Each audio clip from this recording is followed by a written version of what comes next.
Welcome to Penrose Learning, where we make understanding easy. In this video, I will explain how to play Hatchling Run in Squad Busters. This exciting cooperative mode challenges 3 players to work together. Your main goal is to gather as many hatchlings as possible while simultaneously defending your central coop from relentless monster attacks. These monsters come in waves, growing stronger each time.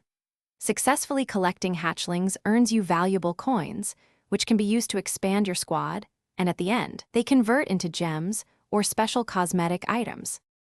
To win Hatchling Run, you must balance 2 key objectives: collecting hatchlings and defending your coop. Work with your 2 teammates to efficiently sweep the map for hatchlings, as these provide the coins needed to grow your squad. Simultaneously, you must protect your coop from a total of 10 monster waves.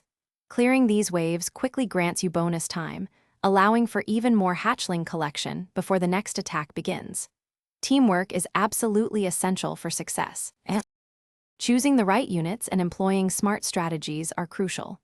Prioritize fighter units, such as the Barbarian King or Colonel Ruffs, to maximize your damage output against monsters.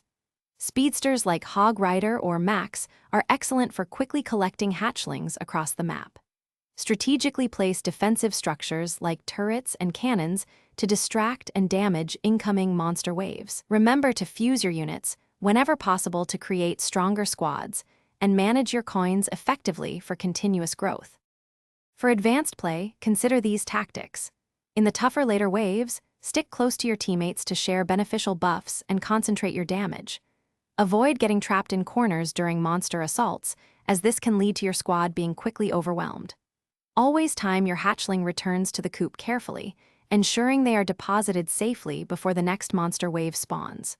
Finally, make the most of shared spells, such as Heal and Rage, to provide powerful boosts to your entire team.